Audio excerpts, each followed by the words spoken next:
Alright, 97.7 Outlaw Radio FM listeners, you already know what time it is, and right here, right now, we actually got East Coast hip hop legend, man. We got Neek the Exotic right here, live on the line. How are you doing this evening?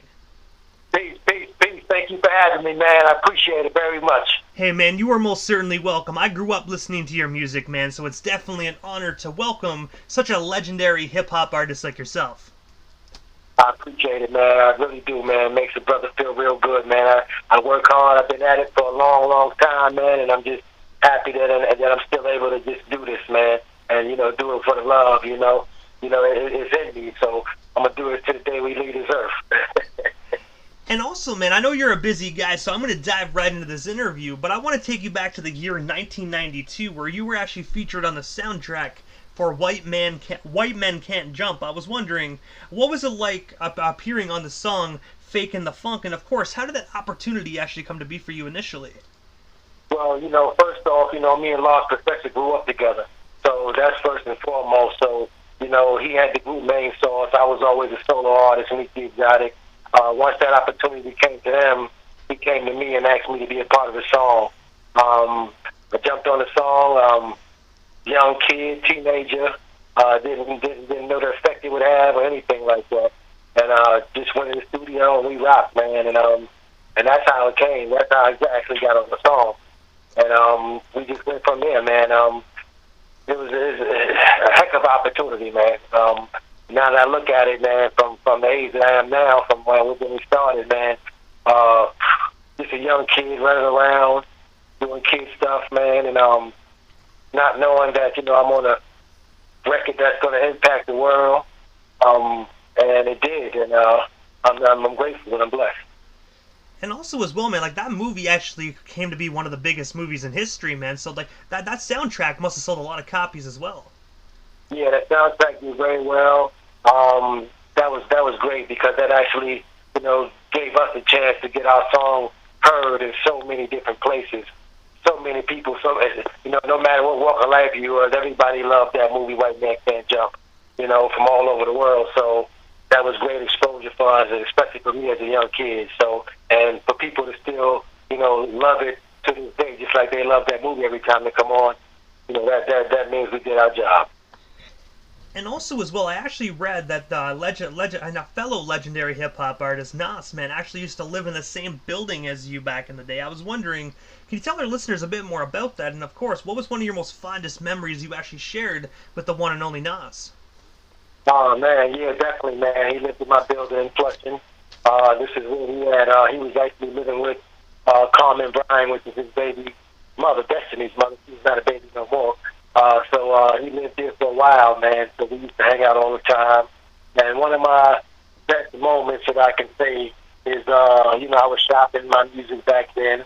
I had my demo. I had just recorded his demo in Mount Vernon, and Pete Rock's crib shop. And Pete Rock was in his basement, and him and Lost Professor did my demo. And I was hanging out with Nas upstairs one day, and MC Search came up there, and he actually tried to get MC Search, to basically give me a deal or have some kind of interest in me. So that was real dope, because we always just hang out, just chilling, drinking, hanging out, talking crap and all that kind of stuff. But for him to, even let the guy hear the music, that was dope. So I think that was a great memory of us hanging out when he lived in the building.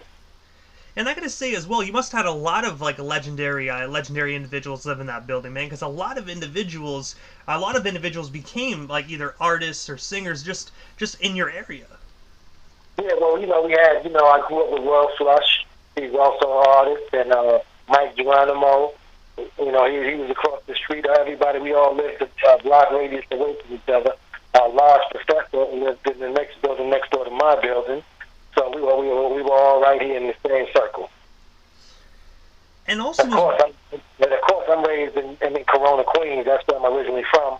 And Coogee Rap, he's from Corona, Queens. Eric B, he's from East Elmhurst, which is only a few blocks away from Northern Boulevard, like a 3-block radius. So a lot of Kid and Play, Herbie Lovebug from Salt and Pepper. So it's a lot of legends, come from around here. And Dred, I can't forget Dred from Black Sheep. And also, it proves right then and there that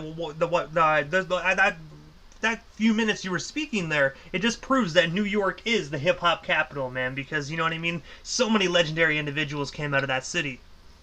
Yeah, definitely. You know, so many legendary artists, man, and for us to still be making music, you know, and at a high level, you know, it's a beautiful thing. You know, it's something like I read something today. This guy was he made a comment saying that hip hop is a young man's game, and he heard me spit, and he said after that, but dad, that boy, them boys can spit, and somebody else responded to him like, you got to do your homework, man. And then I responded back to him and I said, you know, I guess LeBron James don't need to be in the NBA no more because it's a young man's game, huh? Man, listen, man, I'm like a master of the game now at this point. You know, so every time I put out a project, it's going to be better than the last one. It's like wine, man. You know, it gets better as it ages. It gets better. And that's the one of the biggest pet peeves I have, because at the end of the day, you know what I mean, a lot of individuals, they put an age on hip hop. They almost like every artist has an expiry date, man. But I look at it like this: what about, you know, Mick Jagger? You know what I mean? The Rolling Stones. These individuals are like 80 years old and they're still making music. But you don't hear people say that. What about George Clinton in Parliament, who's actually performing right now in Queens, New York, as we speak? And he's actually just turned 80 years old today. You know what I'm saying? So, it's nothing about age, man. You know, that's to me, that's a myth. You know what I'm saying? If it's in you, and you continue to perfect your craft, and you continue to stay determined and consistent, that's all you need to be. You know what I'm saying? That's all you need to be. You know, so I always thought that was a myth. And also, man, in the year 93, you actually did my favorite collaboration, man, where you actually teamed up with MC Shan on the song Penal Reunion, man. I was wondering, how did you actually get connected with Shan? And, of course, what was it like just being in the studio with him, man? Because I know you're a phenomenal MC, and I know MC Shan is a phenomenal MC, so I could only imagine the energy in that room that day in 1993. Oh, that was dope, man. Shan called Large, you know, for the production, because Large did the beat. He wanted me on the track. We came down to the studio. It was me, Jan, Lost Professor, Coogee Rap, Snow, Dr. Snow, Fly Tie. I'd never forget that day in the studio. It was so much fun. We had buckets of Kentucky Fried Chicken, man, and we did the video for it in Hudson, New Jersey, inside an old jail that was shut down. And it was a great day, man. A lot of dope MCs. My man Diesel was on there. There was a lot of, you know, Snow. That was the first time I met Snow, and at that time, you know, he had that song out in Formal. He was real big. You know what I mean? So it was a great experience for me, man. And of course, G-Rap, to have him on the joint. So it was an honor to be on that joint with MC Shan. A lot of legends, a lot of guys that I actually, you know, came up loving and listening to, and then rewinding their music back. Like, wow, we got to play this back. We got to play this back. So it was a great experience. And I have to ask as well, man, like, was that the only time you actually had the opportunity to work alongside MC Shan, or was there other moments as well? Well, no, that was. So I've been around MC Shan. You know, I've been to his house and stuff like that. So I've been around him, but that was the only time where we actually, you know, said let's do something. You know what I mean? So that was the only time, and it came out dope. I just wish that they would have. I don't think they released it. So, you know, it was a lot of, you know, I guess, you know, they were going through a lot of label stuff or whatever with Cold Chillin'. But it was still an honor for me to be on that song and for me to do the video with them guys. I remember Snow, we was doing a video shoot in Jersey, and right after the video shoot, Snow had a big show at Madison Square Garden at Ringling Brothers Ball and Belly Circus. It was funny. I was like, this is crazy. But it was a great time. And also as well, man, you actually had the opportunity to perform on Yo MTV Raps alongside Ed Lover and Dr. Dre. I was wondering, what was that experience like, and of course, how did that opportunity come to be for you? Oh man, that experience was great. Like I said, young kid, teenager. I'm like 17 years old. It was crazy. We get to call to actually, you know, rap live on MTV Rap. We get there, man. My first time meeting Ed Lover and Dr. Dre.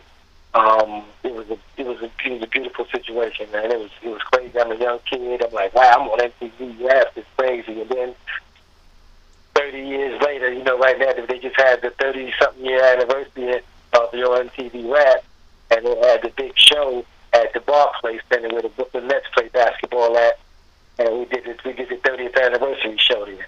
So it's crazy how everything flips around, full circle. And I gotta say as well, man, I remember when, unfortunately, Yo MTV Raps actually left TV, man. It was a saddening, it was a sad day, man, because I don't know, like MTV needs to have music on it, man. This whole drama TV show crap is kind of sad now. Yeah, definitely, it's a big difference. You don't even, it's to the point now where you really don't even think about MTV. You know what I'm saying? Because you know there's nothing there for us.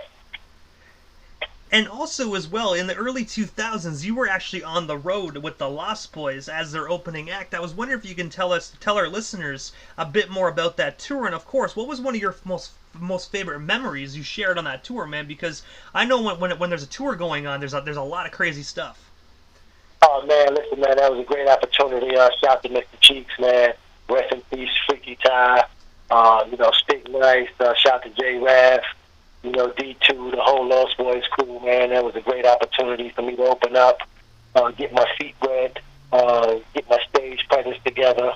It was awesome. You know, we did a lot of shows. Most of the shows that we did were in the South. You know, North Carolina, Virginia, South Carolina. You know, we came up to like Rutgers University. We did that with Little Kim.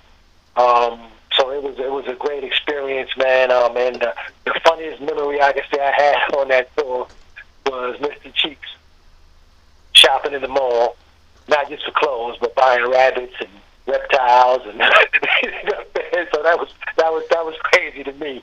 You know what I'm saying? But hey, he's the guy that had a monkey at one time. So you know what I'm saying? So I don't put it past him. But that was a great experience, man. And it gave me a great chance to be on the road with a group that was doing so well and was so successful. And you know, we grew up together. You know, they're from Jamaica, Queens. But Mr. Cheeks' first cousin is my best friend. His name is J Raff, and he lived in my building on the 5th floor. So we were always connected from young. And I gotta ask as well, because I do know as well, like you mentioned, like how Cheeks actually had a monkey and whatnot. Was a monkey on tour with you guys, or was this before or after he actually got his chimpanzee? The monkey wasn't on tour with us. The monkey stayed home. But he had a little brown monkey. He had a cage, a big wooden cage built in the house and everything. So, you know what I mean? It was incredible. You go to the house, though, you sit on the couch, the monkey was running around. And, you know what I'm saying? It was a hell of an experience. Hey man, when you got a lot of money back in the day, man, you know, sometimes it's just buy a monkey. Like for instance, you know, Mike Tyson, he has a tiger. I don't know if he still does or not, but you know, it's always cool to have a cool exotic pet. Yeah, that was dope, man. You're right, man. You know, you only live once, man. So it's cool to experience different things, man. Especially when you're doing things the right way. But it was a great experience with Cheeks and the dope group, the Lost Boys, one of the best groups to me ever. So that was a great experience. And also as well, man, in 2013, you actually released the album Hustle Don't Stop. I was always wondering, man, what was the creative process behind that iconic record? And of course, is it still actually out there to actually be streamed or purchased today? Well, actually, it's actually still out there. It's actually been re-released. Now, we released it and put it on vinyl for the first time. When I put it out the first time, it was only on CD. So, you know, now, all these years later, I re-released it. And added a couple of remix tracks on there, bonus tracks on there, and it's under a company called Reverb Records over in London. So that experience making it was great because I got a chance to work with OC and Sadat X. You know, I got a chance to do a song with Mayhem Loren on there. So it was and one of my best friends, Datu Page. You know, so it was a great experience working with a lot of dope MCs, especially on that one track. We did a track called Hello Everybody, which was me, OC, and Sadat X. So that was awesome. You know what I mean? So that was a great situation. Yeah. And I gotta say, I remember when I actually got my hands on a copy of that phenomenal record back in the day, man. I think I wore out like 2 copies of that, man. I don't know. I played the living hell out of it. I appreciate that, man. I appreciate it, man.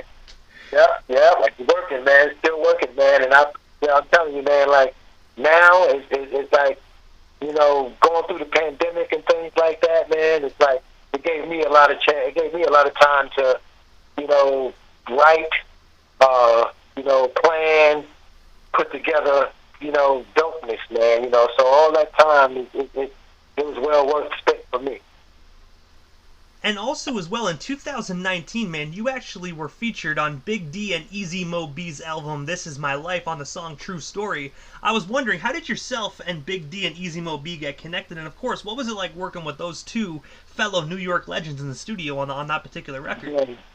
Shout out to Big D, shout out to Easy Mo B. It was dope, man. Me and D is good friends, man. That's my bro. And he told me he was working on the project and he wanted me to be a part of it. So it was easy. It was easy as 1, 2, 3. So we jumped in the studio and we rocked, man. Shout out to Percy P. He's on the track also, and I believe Royal Flush. So it's a real dope track. They got a dope album out, and it was an honor to be on it, especially Easy Mo B on the production. One of the best producers ever in hip hop. So that was a great experience. And you already know as well, man, when Easy Mo B is actually on that production board, man, you guys are definitely in good hands, and it's gonna come out as crispy as ever. That's right. That's without a doubt. And also as well, man, today, August 20th, you actually released your brand new album titled Extra Exotic, man. I was wondering if you can give our listeners a backstory on this brand new record, and of course, where can our listeners actually purchase or stream themselves a copy right now today if they haven't already done so? No question, definitely, man. Extra Exotic, man. It's been about a year in the making.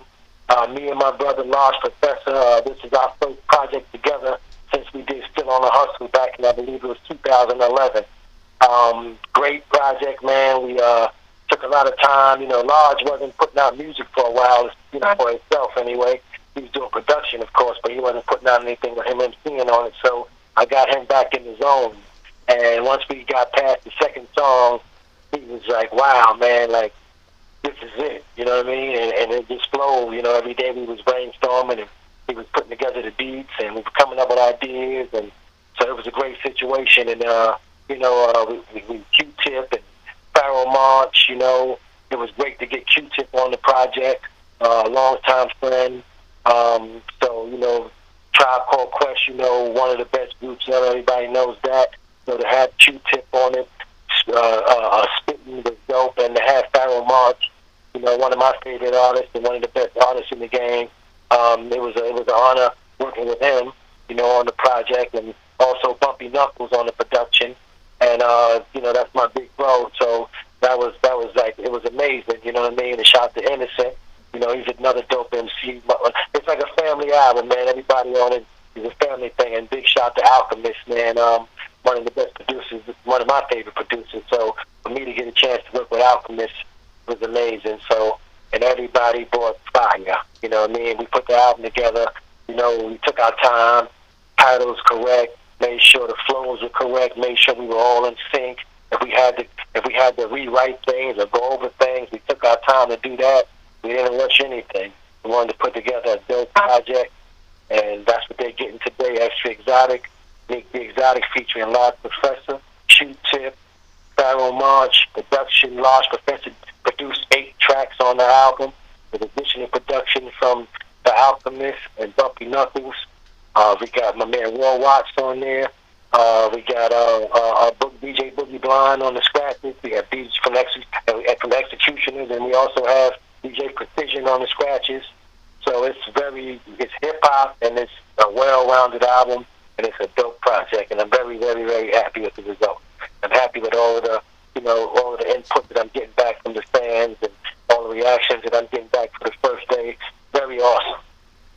And I have to ask as well, do you have any plans to actually put out any hard copies or limited edition vinyls? Because I think that'd be absolutely phenomenal. Definitely. Actually, the pre-orders for the vinyl will be out Monday. I'll be putting the links up Monday. Right now, it's up digital everywhere. It's on iTunes. So if anybody wants to copy the album, they can go to iTunes right now and copy it. Extra Exotic is the name once again, and that's spelled X-T-R-A, Exotic, E-X-O-T-I-C. Like I said, beautiful project. To me, it's the best album out right now. So all the haters, I'm sorry, but this is for you guys. Man, got to keep making this music for the haters so they can keep hating, man. Just inspiration. I just get better and better and better as time goes on. And me and Lost Professor, our chemistry is so great together. We work so well together. So it was definitely a blessing to actually get this project done. And I'm happy it's out right now. You can actually purchase it on Red Line Music Distribution. Like I said, the pre-order link for the vinyl will be up Monday. So everybody can pre-order the album Monday. But right now, today, you can all go to iTunes and you can go get it right now. And also, immediately after this interview, I'm actually going to be playing one of my favorite songs that I've really enjoyed off your brand new record, and it's actually titled Borough of Queens, featuring the one and only Q-Tip.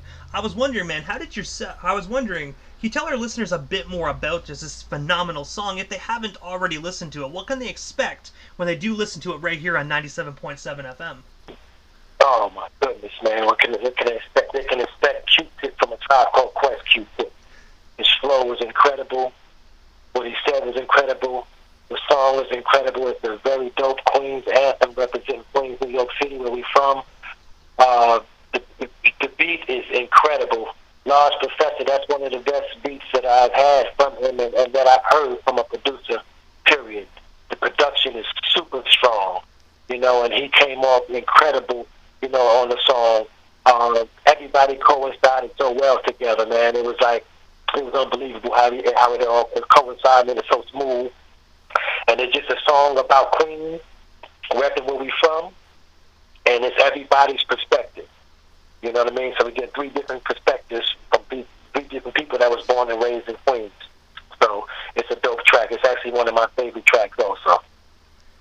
And Neek, if you don't mind me asking, man, is there anything I happen to miss during this interview? Anything else you still want to talk about or promote? What would have you here live on the Canadian airwaves this evening? Well, man, first of all, I want to just shout out Canada, man, and all the surrounding areas, man, and all your listeners. I want to shout them out, man, and I want to let everybody know, man, that this is the best album out right now. You're not going to be disappointed whatsoever. From track 1 to track 10, you're going to be moving and grooving. Lyrics are on point. Music is on point. Scratch is on point. This is my best work today. And that's my honest opinion. This is my best work to date. I'm happy with this project. And I definitely want you guys to go out there and go cop that and go support that. Share it. Stream it. Do whatever you got to do and show that love because it's definitely out worth it. And also as well, Neek, before we part ways here, man, if you can, drop your social media handles. That way our listeners can follow you and stay updated everything Neek the Exotic if they're not already doing so. No doubt, no doubt. You definitely, my YouTube page, I definitely can use some more followers on YouTube. Neek the Exotic on YouTube. Neek the Exotic on Instagram. Come on and follow me, see what we doing and all of that. Neek the Exotic Facebook. I'm everywhere. My Gmail account, neektheexotic@gmail.com. And that's for features, that's for bookings, ready to work, got the brand new album out. So I'm there, man. Come on, man. Come like the pictures, come buy the song, come share the song, and come show some love, man. Me and Lost Professor been doing this for a long time. You know what I'm saying? I feel I'm one of the most underrated MCs ever. You know what I'm saying? That's how I always felt. So that's why that's one of the inspirations that keep me going sharp and keep me going strong. So I do this for real from the heart. This is like my 10th album, and I appreciate you guys if you go out there and support this one. It's a real dope project. That's all I got to say. Once you listen to it, it speaks for itself. So you already heard it here first, ladies and gentlemen. Either you get it or you most definitely will regret it, man. This album is absolutely phenomenal. I honestly, Neek, I had the opportunity to sit back and listen to it from beginning to end, and I gotta say, it definitely is a phenomenal project, man. 100% real hip-hop. So if you like hip-hop and not that mumble rap bullshit, this is the album for you. Thank you, man. I appreciate that. That means a lot coming from you, because I know you get thousands of songs and you listen to hundreds of music. Everybody sends you so much stuff. So for you to say that, it means a lot, and I really, really appreciate it. Hey, Neek, you are most certainly welcome, man, and thank you for years of amazing music, man. Like I said, I grew up listening to you, man, and it's always good when you hear some brand new Neek the Exotic, man. So thank you so much for years of amazing music, and I'm definitely looking forward to years of many more, man. Thank you so much again, and hopefully down the line we can make this happen again sometime soon. You got it, man. Thank you once again. I really appreciate the love, man. I'm going to continue to support you You know what I'm saying? And you keep it real, you keep it 100%, man. And I'm going to always support what you do. Believe that, man. Thank you for believing in Neek the Exotic, and thank you for having me on your show, brother. You are most certainly welcome, man, and thank you so much. It means a lot coming from a legendary MC like yourself, man. Thank you so much, Neek, and definitely have yourself a wonderful night out there in New York. Thank you. Appreciate it, man. Y'all stay safe out there, man, and let's continue to take care of each other. Most definitely, man. We definitely shall try. Thank you so much. You got it. Peace.